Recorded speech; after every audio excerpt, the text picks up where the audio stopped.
Mason no tenía ilusiones sobre el heroísmo, las trincheras le habían enseñado que la resistencia silenciosa perdura más que cualquier medalla.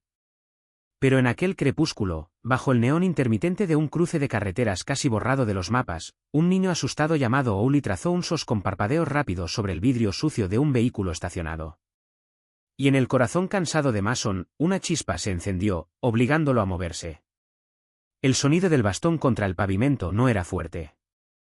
No pretendía serlo. Era el golpeteo suave de alguien que había aprendido a caminar otra vez, lento, deliberado, un paso a la vez. Mason Burke se movía así ahora. No por la edad, aunque la guerra le había regalado años que aún no había vivido, sino porque su rodilla izquierda, destrozada por una explosión en Fallujah, todavía se endurecía cuando el clima cambiaba. El calor de Carolina del Sur ese día no ayudaba. No abrasador, pero sí lo bastante pesado para que cada respiro costara. Mason ajustó la correa del macuto y dio otro paso. Tac. Paso. Tac. La botella de agua en su mano oscilaba como un metrónomo contando algo invisible. 2 cuadras lo separaban del centro de rehabilitación. El mismo camino de cada martes y viernes. Las mismas grietas en la acera. El mismo mural con la bandera y la silueta de un soldado saludando. Alguien lo había pintado de nuevo, pero el tiempo seguía borrando los colores. Sus ojos recorrían lo conocido. Una librería cerrada antes de tiempo. Una lavandería con un letrero de neón parpadeando como si dudara en seguir. Mason no se detenía. Nunca. Porque si lo hacía, regresaban las imágenes, los sonidos, el calor, no el del verano, sino el del metal ardiendo y la tierra partida. Ese calor nunca desaparecía. Te seguía. Un grupo de adolescentes pasó riendo demasiado alto. Mason se estremeció, apenas, pero lo suficiente para recordar que los viejos reflejos seguían vivos. Se desvió hacia la cuneta, como dejando espacio a algo invisible. La camisa se le pegaba a la espalda. El sudor bajaba lento, pero su rostro permanecía firme. No se enjugaba. No bajaba el paso. No podía. La quietud se había vuelto peligrosa, dejaba entrar cosas. Al llegar a la intersección, el sol se ablandaba en oro cansado. Las sombras se estiraban, arrastrando el día. Una brisa movió hojas secas como si susurraran. Mason se detuvo. Sin motivo. Ningún ruido. Ningún llamado. Solo una pausa. Un peso en el pecho. Sus dedos se cerraron en torno al bastón. El mundo se estrechó, como cuando volvía al desierto, agazapado detrás de un muro, escuchando pasos inciertos. Y luego pasó. Un respiro. Largo. ¿Real? Sus nudillos estaban blancos. Aflojó la presión. El bastón volvió a sonar. ¿Sigue caminando, Mason? Esa voz vivía en él. Como la arena en las botas que nunca se atrevió a tirar. Como la carta de la madre de Collins, aún sin abrir en el armario. Cruzó la calle. Una risa infantil a lo lejos. Un perro ladró 2 veces y cayó. Las banderas en la cerca comunitaria ondeaban. Levantó la vista. Y lo vio. Una mujer, cuarentona quizá, caminaba con prisa. Camisa bien metida, mangas arremangadas. Cabello recogido con firmeza, como quien siempre tiene algo que demostrar. Pero no fue ella. Fue el niño que arrastraba detrás. Pequeño. Delgado. No más de 6 años. Zapatos grandes, camiseta larga. No hablaba. No se resistía. Solo avanzaba porque ella avanzaba. Al borde de la acera, giró la cabeza. Sus ojos se encontraron. En ese instante, Mason lo sintió otra vez. La presión. Esa quietud que no avisa, grita. El niño no sonrió. No lloró. Solo levantó la mano a su espalda. 3 dedos. Palma hacia adentro. Un destello. Y se fue. El mundo siguió. Un coche pasó. Una ciclista rodó. Las banderas flameaban. Nada cambió. Nada, excepto todo. Mason quedó inmóvil. El bastón cayó. La botella detenida en el aire. El tiempo se estiró fino como antes de una explosión. Había visto esa señal. En informes. En misiones. En rescates. 3 dedos, palma hacia adentro, un sos silencioso. Un pedido cuando hablar podía costar castigo. O algo peor. El niño desapareció tras el muro blanco. Ninguna vacilación. Pero el cuerpo de Mason ya había decidido. ¿Giró? La rodilla gritó, pero no frenó. Tac. Paso. Tac. Paso. No sabía qué hacía. Ni qué haría. Solo sabía lo que había visto. Y eso bastaba. No corría. No todavía. Pero su cuerpo recordaba. El bastón golpeaba más rápido. La rodilla se dobló con dolor. Apretó los dientes. No se detuvo. Sabía que era detrás de aquel muro, por la verja oxidada en Morrison Lane. Nunca la había notado. Demasiado decorativa para ser útil. Un lugar que se pasa sin mirar. Pero ahora la veía. Una puerta que se tragaba a un niño que hablaba sin palabras. Al llegar, aminoró. ¿Instinto? Se detuvo antes de entrar en lo desconocido. Empujó la verja. No cedió. Cerrada desde dentro. Alzó la vista. Una ventana cerrada. Cortinas corridas. Un macetero con flores de seda descoloridas. Ningún ruido. Ningún movimiento. Se quedó quieto mucho rato. Ya no eres soldado, se recordó. Solo un hombre cojo, con bastón y demasiadas noches en los ojos. Pero volvió la mirada del niño. No solo la señal. Los ojos. Esa mirada que se le quedó pegada a las costillas como polvo al sudor. Retrocedió despacio. Entró en un callejón trasero. Contenedores, hierba seca, una puerta sostenida por un palo de escoba. Mason no se acercó. Solo escuchó. Tintinear de platos. Zumbido de un refrigerador. Una radio baja. Pero sin risas. Sin voz infantil. Miró la hora. 5:17. Debería haber vida. Luces. Sonidos. Pero la casa estaba sellada. No callada. Ahogada. Un movimiento en la ventana. La cortina se movió. Un instante. Mason entornó los ojos. Y lo vio. Una mano pequeña, contra el vidrio. No saludaba. No temblaba. Solo sujetaba. No se movió más. No hacía falta. Mason dio un paso atrás. El viento levantó su cuello. La bandera ondeó más fuerte. El aire cambiaba. No llamó. No tocó. Solo giró y regresó. Esta vez con urgencia. Necesitaba otra vista. Y sabía dónde. Su casa quedaba a una cuadra. Entró, tomó los binoculares militares del estante. Hoy no eran para pájaros. Se agazapó frente a la ventana. Alzó los prismáticos. Nada. Entonces, un resquicio. La cortina corría apenas. La misma mano, apretando la tela.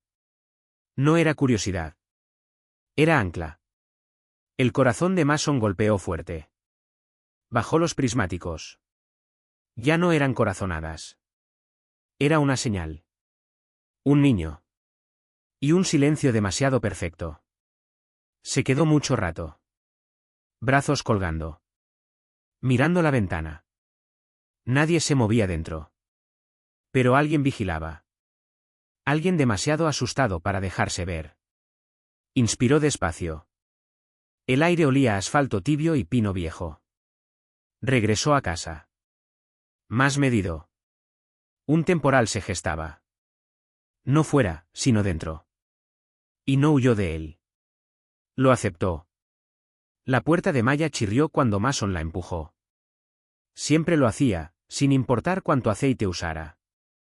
Era de esas puertas viejas de pueblo que dejaban entrar el sonido antes que la luz. Entró despacio, las suelas de sus botas golpeando la linóleo descolorido. La cocina aún guardaba el calor del sol de la tarde que ya se había escondido tras las colinas. Polvo flotaba en los rayos que entraban oblicuos. El ventilador del techo giraba lento, sin enfriar nada, solo moviendo el aire en círculos perezosos, como los pensamientos que Mason había tratado de silenciar durante años. Dejó los prismáticos en la mesa, con suavidad, como si no quisiera despertar algo dormido. Se quedó un largo momento sin moverse, una mano apoyada en el respaldo de la silla, la otra aferrada flojamente al bastón. Luego, en un gesto casi automático, caminó hasta el fregadero, abrió el grifo y dejó correr el agua hasta que se aclaró. Llenó un vaso, bebió la mitad, lo dejó. Observó una gota resbalar hasta el borde. El silencio era espeso. No era paz. Solo confirmaba que estaba solo. Miró la nevera. Fotos de lugares a los que nunca había ido. Postales de compañeros de unidad que habían prometido visitarlo y no lo hicieron. Un dibujo infantil, torcido con cinta, un muñeco de palitos saludando junto a una bandera. Abajo, las palabras, gracias, señor Mason. Apartó la vista. La silla se quejó cuando por fin se sentó. Dejó el bastón apoyado en la pata de la mesa y permitió que el dolor en la rodilla se desplegara. Al principio agudo, luego ese latido sordo que hace murmurar a los hombres dormidos. Acercó los prismáticos. Los puso junto a una servilleta doblada y un sobre sin abrir, allí desde hacía una semana. Venía del bar, seguramente. No lo tocó. No esa noche. En lugar de eso, sacó el teléfono. Abrió la grabación de la cámara del salpicadero. Retrocedió cuadro por cuadro hasta el momento en que la mujer y el niño pasaban por la calle. Congeló la imagen. El rostro del niño. ¿Y la mano? 3 dedos alzados. El ángulo era malo, la luz dura, pero el gesto era claro. El rostro apenas visible, media expresión cubierta por sombras y un mechón de pelo.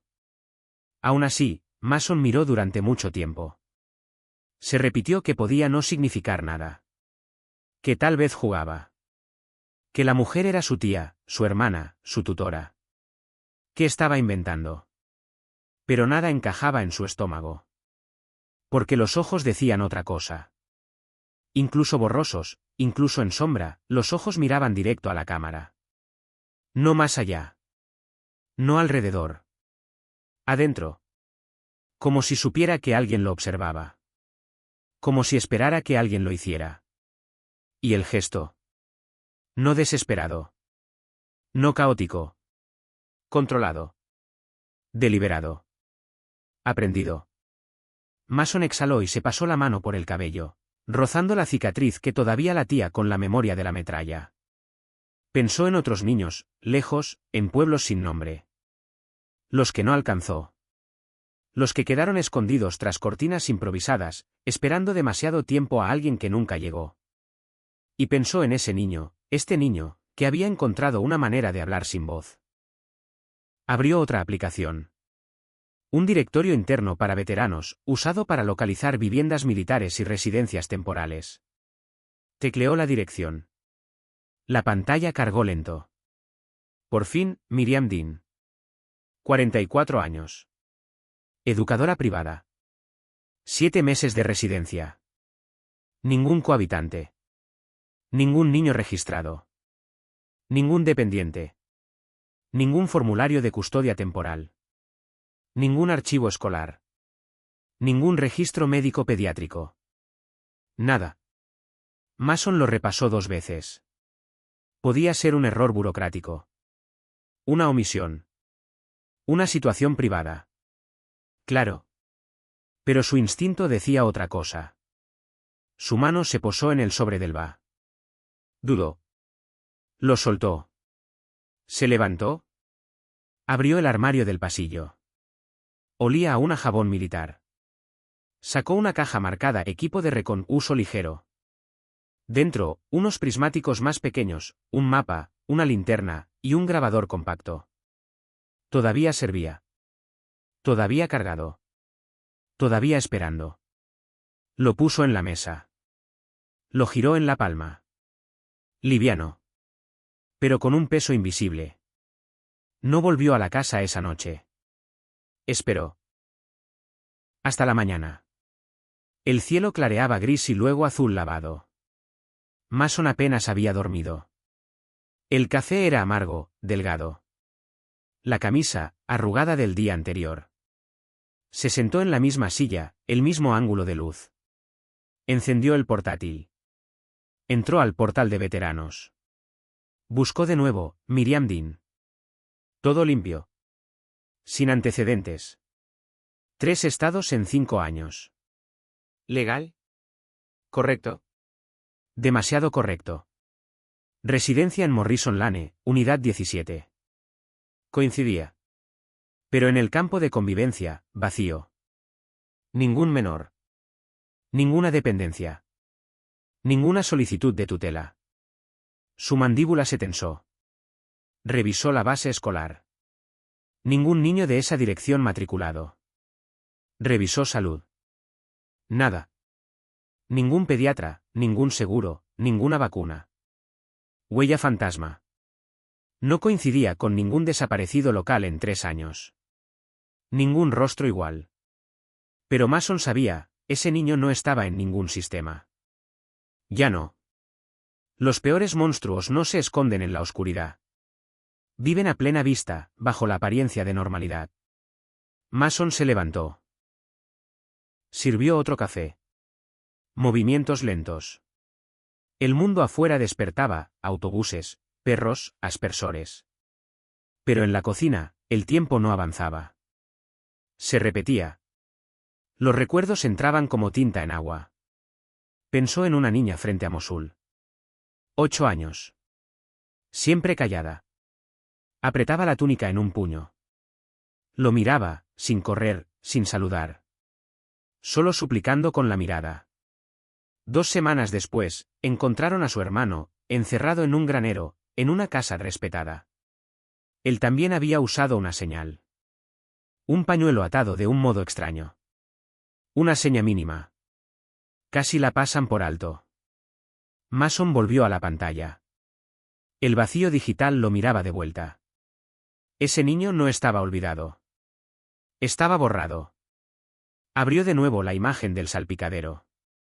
La pausó. Aumentó el contraste. Se fijó en el cuello de la camiseta. Había letras casi invisibles. OG. ¿Iniciales? ¿Un nombre? ¿Una marca? No sabía. Pero bastaba. Guardó el archivo. Lo etiquetó, niño, señal, sin confirmar. Y abrió un documento nuevo. Escribió línea por línea. Niño varón, edad estimada 5-6. Delgado. Camisa grande con iniciales, OG. Acompañado por adulta, Miriam Dean, 44. Paso rápido. Niño giró y mostró señal de socorro militar. No hay registros de cohabitación. Ni escuela. Ni médico. Niño no listado. Niño no reconocido. Niño en posible peligro. Leyó de nuevo. Cada línea un golpe. Agregó, me miró como sabiendo lo que hacía. No dudó. Pedí ayuda. Y ahora lo sé. Guardó. Cerró. Se quedó quieto. El viento afuera subía. La bandera golpeaba el mástil. Todo igual. Y todo distinto. Mason tomó el grabador. ¿Ligero? Pero lleno de verdad. No volvió a la casa aún. Esperó hasta la tarde. Y esta vez, ya no con miedo. Sino con decisión. El reloj de la pared marcaba las 7 cuando Mason se levantó otra vez. La rodilla le recordó su edad con cada paso, pero la costumbre militar seguía dictando su disciplina. Movimientos medidos, sin perder energía en lo innecesario. Revisó la mochila 2 veces. Prismáticos pequeños, linterna, cuaderno, lápiz, grabador compacto, una botella de agua. Nada más. No armas. No esa vez. El combate estaba en otra parte, en otra vida. Ahora necesitaba ojos, no balas. El aire de la tarde cargaba con olor a césped recién cortado y humo de leña. Mason condujo hasta Morrison Lane, apagó el motor 3 calles antes. Prefirió caminar, apoyándose en el bastón cuando el terreno se inclinaba.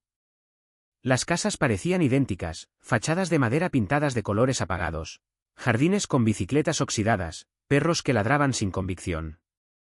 La normalidad podía ser la máscara más perfecta. Se detuvo frente a la unidad 17. Persianas bajas. Césped demasiado parejo, sin huella de juego infantil. Una maceta caída en la esquina, tierra seca, descuidada. La fachada blanca reflejaba la luz anaranjada del atardecer, pero ninguna risa salía de adentro. Mason se sentó en un banco al otro lado de la calle. Disimuló abriendo el cuaderno, como quien hace una lista de compras. Esperó. A las 7:40, la puerta se abrió. Miriam Dean salió. Vestía falda gris, chaqueta ligera, zapatos bajos. Llevaba un bolso colgado, cerrado hasta arriba. Cerró con llave, giró 2 veces. Caminó hacia la parada del autobús, sin mirar atrás. La calle quedó muda. El niño no apareció. Mason permaneció inmóvil, contando en silencio. 10 minutos. 15. 20. Luego, muy despacio, se levantó y cruzó. La ventana de la sala mostraba un reflejo dorado, pero estaba cubierta por cortinas gruesas. En el alféizar, ni una huella, ni un juguete. Mason anotó, ningún signo de presencia infantil visible. Caminó alrededor. La parte trasera daba a un pequeño patio cerrado por valla de madera. Se inclinó, tierra compacta, sin huellas pequeñas. Un cubo de basura lleno, tapa bien cerrada. Una cuerda de ropa colgaba con 2 toallas de adulto, nada más. El instinto le decía que el niño estaba dentro. Invisible. Silenciado. Mason regresó al banco. Esperó otra hora. El sol se hundió tras los techos, dejando un resplandor violeta. Luces se encendieron adentro. Una silueta pasó frente a la cortina, alta, femenina. Solo ella. Ni rastro de niño. A las 9, Miriam volvió. Traía bolsas de supermercado. Mason observó cómo abría la puerta, entraba, cerraba con llave. Una lámpara se encendió en la cocina. Otra en la sala. Ninguna voz. Ninguna risa. Solo el murmullo del refrigerador está alcanzando la calle. El cansancio lo obligó a moverse. Caminó hasta su coche, encendió el motor y regresó a casa. Allí, descargó la grabación de voz. Murmullo de la calle, ladridos lejanos, pasos de mujer. Nada más. Pero era suficiente, Miriam vivía sola. O eso parecía. La noche siguiente repitió la rutina. Otra vez, Miriam salió a la misma hora. Otra vez, ninguna señal del niño. Pero a las 8:15, Mason escuchó algo. Un golpe suave. 2 veces. Desde dentro. Como si alguien hubiera dejado caer un objeto pequeño. Se inclinó, agudizando el oído. Nada más. Silencio. Demasiado largo. Apuntó, ruido breve desde el interior, posible niño. El corazón le golpeaba como si volviera a patrullar calles extranjeras. Al tercer día, cambió la táctica. Se presentó en la parada del autobús antes que Miriam. Llevaba chaqueta limpia, un periódico doblado bajo el brazo. Cuando la vio acercarse, inclinó la cabeza en saludo. Buenas tardes. Ella dudó un segundo, luego devolvió un hola breve, seco. Vecino nuevo, dijo Mason, con voz neutra. Ella sonrió poco. La sonrisa no llegaba a los ojos. Yo soy Miriam. Mason. No ofreció la mano. Tampoco ella. El autobús llegó. Miriam subió, buscó asiento. Mason fingió revisar su teléfono, pero memorizó cada detalle, su bolso, el modo en que lo sujetaba, la forma de girar la cabeza para asegurarse de que nadie la seguía. Cuando el autobús se fue, Mason regresó a su coche. Esa interacción mínima ya le había dado información. Miriam era cautelosa. No confiaba en nadie. Esa noche, el recuerdo volvió como un filo. Un niño en Kabul, escondido detrás de un muro medio caído. Mason lo vio en una patrulla nocturna. El pequeño levantó la mano, 2 dedos, una señal improvisada de espera. Mason entendió tarde. Al día siguiente, lo encontraron muerto. La memoria se mezclaba con la imagen del niño de Morrison Lane. 3 dedos alzados. Pedía ayuda. Claramente. Y Mason no iba a repetir el error. El cuarto día, Mason volvió a la unidad 17, pero esta vez con un objetivo: confirmar la existencia del niño. Esperó a que Miriam saliera. Cuando lo hizo, Mason se acercó por el lateral. La cerca estaba baja. La trepó con esfuerzo, cayendo torpemente del otro lado. El patio olía a humedad. Una ventana pequeña estaba entreabierta. Mason se acercó, conteniendo la respiración. Desde adentro llegó un sonido apenas audible. Un murmullo. Un niño tarareando, muy bajo, como quien repite una canción para no olvidarse. Mason se quedó helado. Sintió que el mundo se detenía. Sí. Había un niño. Y estaba solo. Grabó el audio con el dispositivo. Solo unos segundos, pero suficiente, una voz infantil. Prueba. Se retiró con el mismo cuidado con que había entrado. Al volver a la calle, el aire parecía más frío, más denso. Caminó despacio hasta su coche, sabiendo que cada paso lo acercaba a una verdad que no podía ignorar. Esa noche, al escuchar la grabación, Mason cerró los ojos. La voz era frágil, quebradiza. No cantaba por diversión. Cantaba para no hundirse en el silencio. Y Mason comprendió: el niño sabía que estaba atrapado. Y usaba la única arma que tenía, un murmullo contra la soledad. Abrió el cuaderno. Escribió: confirmada presencia infantil. Niño encerrado. Necesario plan de contacto. Su mano temblaba un poco, pero no de miedo. Era la misma vibración que sentía antes de una operación, el cuerpo recordando que el peligro es real, pero también que hay algo por lo cual vale la pena arriesgarse. Mason apoyó la frente en la mesa.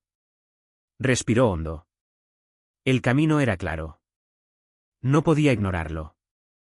No esta vez. El día siguiente amaneció con un cielo bajo, gris como ceniza. Mason había dormido apenas unas horas, pero su cuerpo se movía con la firmeza de quien ya no podía dar marcha atrás. La grabación de la noche anterior aún resonaba en sus oídos, aquel golpe sordo, aquella nota de voz perdida en la penumbra. No eran imaginaciones, un niño estaba allí, encerrado detrás de paredes que ocultaban más de lo que mostraban. Decidió buscar huellas en otro terreno, los papeles. Un niño podía ser silenciado en casa, pero en algún registro debía existir. Condujo hasta la biblioteca del condado, un edificio de ladrillos rojos junto a la plaza, donde la pintura descascarada hablaba de años de abandono. Allí todavía trabajaba Evelyn Price, una archivista jubilada que continuaba acudiendo 2 mañanas por semana, fiel a sus rutinas. Mason la conocía de lejos, una mujer de cabello blanco recogido, con un andar lento pero una memoria afilada como navaja. Cuando entró, ella levantó la mirada de un montón de fichas y sonrió con sorpresa.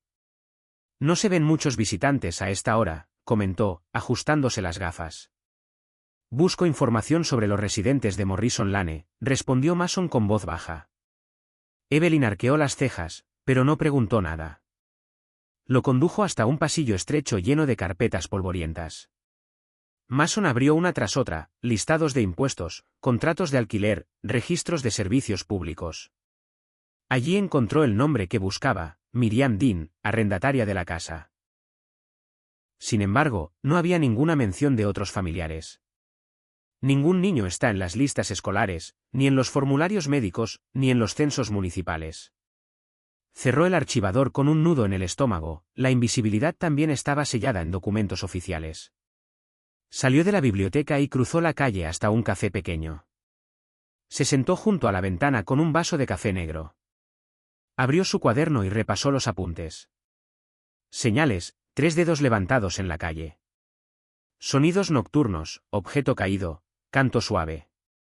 Grabación de audio en mano. Documentos oficiales, ningún niño registrado. El contraste era brutal, la existencia palpable frente a la negación escrita. Y ese vacío legal era, en sí mismo, un riesgo tan grande como el encierro. Esa noche volvió a estacionar en la misma calle. Sabía que repetir la rutina lo exponía, pero no podía soltar el hilo. A las 8 menos cuarto, otra vez el murmullo atravesó la oscuridad. Esta vez no era un canto. Eran palabras quebradas, casi tragadas por las paredes. Mason apenas distinguió. «Papá, ven». Se le heló la sangre. Anotó temblando, voz clara. Llamado de auxilio. Guardó el dispositivo con cuidado, pero el eco le acompañó toda la vuelta a casa. Escuchó la grabación una y otra vez. Era débil, pero indiscutible. Aquella voz infantil pedía lo mismo que Mason había añorado durante años de guerra, la certeza de no estar solo. Pasaron los días y el ciclo se repitió. Mason vigilaba, escribía, acumulaba fragmentos. Su rodilla protestaba con cada movimiento brusco, pero él persistía. Sabía que, tarde o temprano, tendría que acercarse más. La oportunidad apareció un viernes. Miriam salió con prisa y olvidó cerrar por completo una ventana trasera. Mason aguardó hasta que la calle quedó vacía, se aproximó y apoyó la palma en la madera. Golpeó apenas con los nudillos. «¿Hola?», susurró, inseguro. Un silencio denso respondió. Luego, una voz frágil, apenas audible. «Papá». El mundo entero pareció detenerse. Mason cerró los ojos y apoyó la frente contra el marco. «No soy tu papá, pequeño», murmuró con voz quebrada. «Pero estoy aquí». Un sollozo escapó del otro lado. Mason apretó los puños. Esa confirmación valía más que cualquier documento, el niño no estaba imaginando cosas. Sabía que alguien lo había escuchado. Esa noche, Mason escribió una frase en su cuaderno. Un niño invisible sigue siendo un niño real. Y al cerrar el cuaderno, comprendió que no había retorno posible. El amanecer del sábado llegó envuelto en un silencio que parecía más pesado de lo habitual. Mason se levantó temprano, incapaz de apartar de su mente la voz temblorosa que había escuchado detrás de la ventana. El eco de aquel papá lo había acompañado durante toda la noche, como una cuerda invisible que lo ataba al secreto de esa casa. No se trataba ya de curiosidad, era una deuda. Una obligación que había atravesado su piel y se había instalado en sus huesos. Decidió volver a la biblioteca, pero esta vez no para revisar archivos públicos. Se dirigió a Evelyn con un tono más directo. «Sé que hay cosas que no aparecen en los registros», dijo Mason, sosteniendo la mirada. «¿Alguna vez escuchó rumores sobre esa casa?». Evelyn lo observó con detenimiento. Luego suspiró. «Los papeles dicen una cosa, pero los pasillos del pueblo dicen otra», respondió. La señora Dean se mudó hace 3 años. Nadie la conocía demasiado. No había niños, al menos oficialmente. Pero, hubo noches en que los vecinos juraban escuchar un llanto ahogado. Nadie lo denunció. En este pueblo, a veces es más fácil cerrar las cortinas. Las palabras cayeron sobre Mason como piedras. Esa indiferencia era, en sí misma, una complicidad. Esa tarde, Mason visitó a Caleb, un viejo compañero del ejército que ahora trabajaba en un taller mecánico al borde de la carretera. El ruido de los motores y el olor a aceite contrastaba con la calma que Mason buscaba. Aún así, sabía que necesitaba una voz de confianza. «No sé en qué me estoy metiendo», confesó Mason, mientras observaba las chispas de una soldadura. «Pero hay un niño en esa casa». «Lo sé». Caleb dejó las herramientas y lo miró en silencio. «Te creo», dijo, al fin. «He visto en ti esa mirada antes, cuando sabías que había alguien atrapado y no podías dejarlo atrás. Pero escucha, esta vez no estás en un campo de batalla. Aquí las balas son distintas, son leyes, son jueces, son amenazas que no siempre llevan uniforme». Mason asintió. Lo sabía. Sin embargo, la advertencia no redujo su determinación. Al contrario, le dio forma. Las noches siguientes, Mason cambió de estrategia. En lugar de quedarse siempre afuera, comenzó a dejar pequeñas señales cerca de la ventana, un trozo de tiza, una canica, un botón de su chaqueta. Cosas simples, casi insignificantes, que podrían servir como mensaje: no estás solo. Alguien te ve. Una madrugada, al regresar, encontró la canica colocada en el alféizar de la ventana, como si unas manos pequeñas la hubieran devuelto. Mason sintió un escalofrío recorrer el cuerpo. No era un sueño, había alguien del otro lado que entendía. Decidió arriesgar un poco más. Grabó en su dispositivo un mensaje breve, y lo dejó encendido cerca de la ventana abierta apenas unos centímetros. No tengas miedo. No soy tu enemigo. Estoy aquí para ayudarte. Cuando recogió el aparato a la mañana siguiente, la batería estaba casi agotada. Al reproducirlo, su corazón dio un salto, después de su voz, un silencio, y luego un susurro débil. «Ayúdame». Ese único ruego bastó para encender en Mason una llama que ya no podía apagarse. Sabía que necesitaba más pruebas, pero también comprendía que no podía tardar demasiado. El niño no era una sombra, era un ser humano atrapado en una celda disfrazada de hogar. Aquella noche, en su cuaderno, escribió con trazos firmes: «El silencio de un niño es siempre un grito». Y yo lo escuché. La mañana siguiente, Mason despertó con una decisión clavada en el pecho: ya no bastaba con escuchar, había que actuar. El susurro «ayúdame» no era un eco cualquiera. Era un llamado que exigía movimiento, como si cada hora que pasaba desgastara aún más la vida del niño. Pasó el día preparando lo que en el ejército solía llamar reconocimiento cercano. No se trataba de irrumpir ni de heroísmos de película, sino de acercarse lo suficiente para entender la rutina, los horarios, los puntos débiles. Mason observó la casa con paciencia, las luces que se encendían siempre a la misma hora, los pasos firmes de Miriam Dean al salir con bolsas de supermercado, la cortina que se movía como si unas manos pequeñas intentan asomarse pero se retiraran enseguida. Apuntó cada detalle en su libreta. El entrenamiento militar le había enseñado que, a veces, la información era el arma más poderosa. Aquí, sin embargo, no era un enemigo armado lo que tenía delante, sino una soledad impuesta sobre un niño que apenas podía hablar. Una noche, se acercó un poco más de lo habitual. El barrio dormía. Mason contuvo el aliento y dejó un sobre bajo la ventana trasera. Dentro, una simple nota escrita con trazo firme: no estás solo. Responde si puedes. Retrocedió hasta la calle y esperó desde su coche. La ventana permaneció cerrada, muda. Solo a la mañana siguiente, cuando pasó de nuevo, notó algo distinto: el sobre seguía allí, pero con una marca infantil, un dibujo hecho con lápiz, 3 líneas torcidas que parecían dedos levantados. Mason acarició el papel como si fuera un documento sagrado. Esa era la prueba de vida más clara que había recibido hasta ahora. Esa tarde, visitó otra vez a Caleb. Le mostró el dibujo en silencio. Caleb lo miró largo rato. «Esto es suficiente para mover algo», dijo. «Pero necesitas a alguien que sepa cómo presentar pruebas sin que las entierren en un cajón». «¿Un periodista?», preguntó Mason. «O alguien con acceso», contestó Caleb. «Pero el tiempo corre, y cada día ese niño sigue encerrado». Mason asintió. Ya no se trataba solo de observar, había llegado el momento de sacar a la luz lo invisible. Esa noche escribió en su cuaderno: «Cada línea torcida es un grito derecho. Y ahora tengo que hacerlo escuchar». La noche siguiente, Mason supo que ya no podía aplazar más. El dibujo infantil había sido la confirmación de que detrás de esas paredes había una vida esperando auxilio. Decidió buscar ayuda fuera del círculo de silencios. Acudió a Claire, una periodista local que solía cubrir temas pequeños del condado. En su despacho, iluminado por la luz amarillenta de una lámpara, Mason puso el papel con las líneas torcidas sobre la mesa.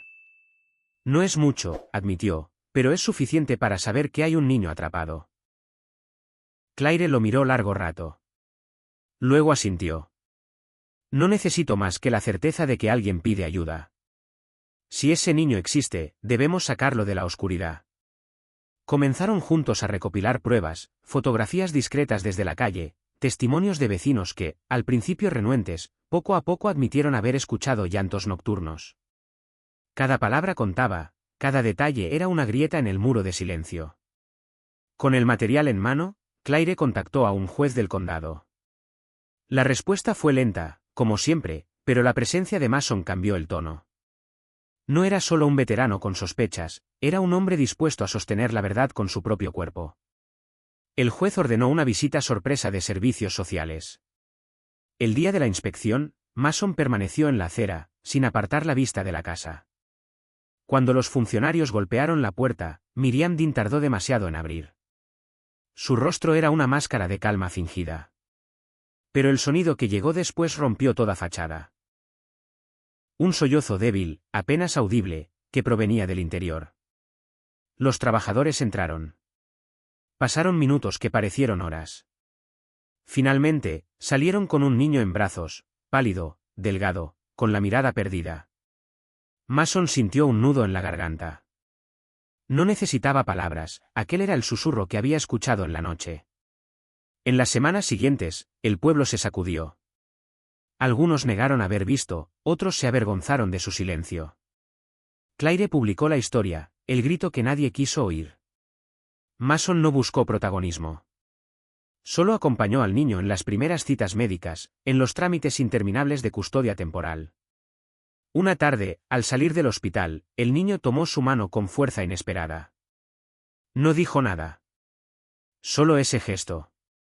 Mason entendió, a veces, el agradecimiento más puro era el silencio compartido. El caso avanzó en los tribunales. Miriam enfrentó cargos por negligencia y abuso. El juez dictaminó que el menor debía ser protegido bajo tutela estatal, mientras evaluaba una familia de acogida. Mason, aunque no estaba en la lista oficial, siguió visitándolo. Le llevaba canicas, botones, pequeños objetos, como los que había dejado bajo aquella ventana. El niño sonreía débilmente cada vez que los veía. Una noche, Mason escribió en su cuaderno final: un niño invisible sigue siendo un niño real. Y mientras alguien lo mire, nunca volverá a ser invisible. En la última página del reportaje de Claire, aparecía una fotografía, Mason sentado en un banco del parque, el niño recostado sobre su hombro, ambos mirando hacia un cielo de otoño. El pie de foto decía: a veces, la valentía no consiste en ganar guerras, sino en escuchar la voz más pequeña.